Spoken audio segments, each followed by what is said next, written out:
You've been told that walking 10,000 steps a day is the key to better health. You bought the smartwatch. You count your steps. You pat yourself on the back every time you hit that magical number. But what if I told you it's all a marketing myth? That 10,000 steps is not a scientifically backed goal, but a number invented by a pedometer company in 1965 to sell more devices. And something even worse? This arbitrary target might be distracting you from what actually matters when it comes to fitness, longevity, and true metabolic health. This is the truth they won't put in your fitness tracker.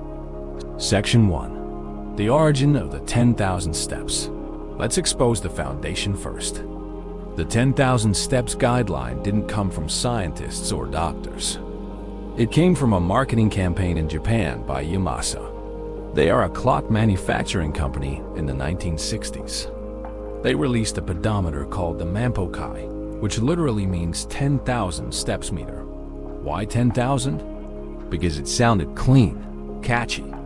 No science, no studies, just a simple sales strategy. And yet, over 60 years later, we still treat it like gospel. Why? Because the fitness industry thrives on numbers. Calories, reps, sets. They're easy to market and track, but they oversimplify complex biology. Section 2. The real science. Here's what actual research says.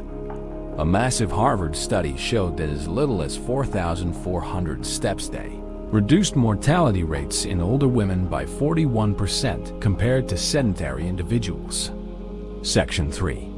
The step trap. When you obsess over step counts, here's what can happen. You mistake quantity for quality. You focus on reaching a number, not building strength, mobility, or endurance. You neglect real training, resistance, balance, flexibility.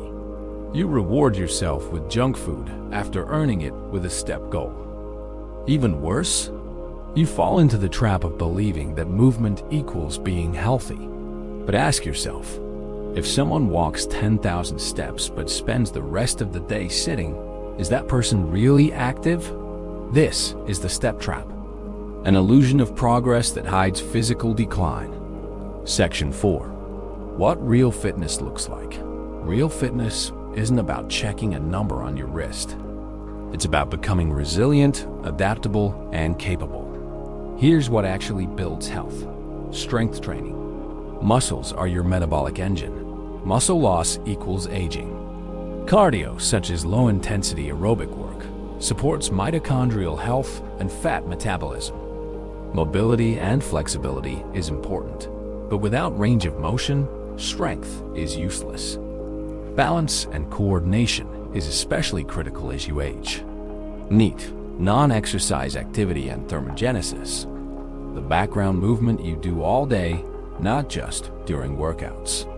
And yes, walking helps a lot, but not because of the number, because of what kind of walking you're doing. Section 5. How steps became a modern pacifier. The fitness tech industry has made steps feel like a digital pacifier.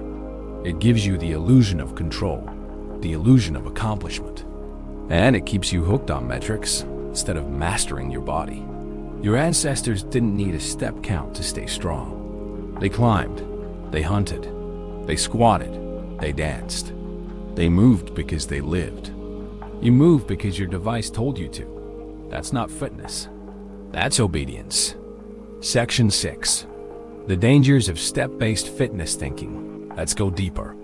Chasing step counts can actually create blind spots in your health. You neglect posture because you're focused on speed, not form. You ignore strength, which is vital for hormone health and injury prevention. You overwalk without supporting your joints, leading to chronic knee or hip pain. You undertrain explosiveness and agility, making you fragile over time. Ask any trainer or physiotherapist. The people walking 15,000 steps a day are still getting injured if they're weak, immobile, and unstable. Fitness is not just movement. It's intelligent, strategic, and functional movement. Section 7. So, should you walk or not? Yes, walk. Walk often. Walk daily, but stop worshiping the number. Here's how to reclaim walking as a tool, not a trap. Walk barefoot when possible to activate stabilizers and improve posture. Walk on uneven terrain to build balance and ankle mobility. Walk briskly not to hit a number, but to elevate heart rate and stimulate metabolism. Walk after meals to stabilize blood sugar. Walk with intention, not just out of guilt. And most importantly, combine walking with functional training, mobility drills, breath work, and recovery. That's how you become biologically younger, not by chasing digits. Section 8. What you should track. If you're going to track something, make it meaningful. Track your grip strength. It predicts longevity. Track your resting heart rate. Lower is often better. Track your sleep quality, not just hours, but deep sleep and REM cycles. Track how many real meals you eat, free of seed oils and sugar. Track your training consistency, not your motivation. Because what gets measured gets managed, but what gets worshipped becomes a distraction. And 10,000 steps, that's a distraction from the fitness you actually need. Your body is not a scoreboard.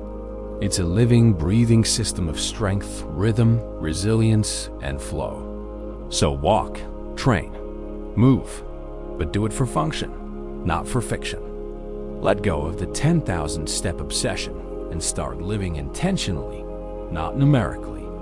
If this shifted your perspective, share it. Someone out there needs to break free from the fitness trap. This is Health Rewired.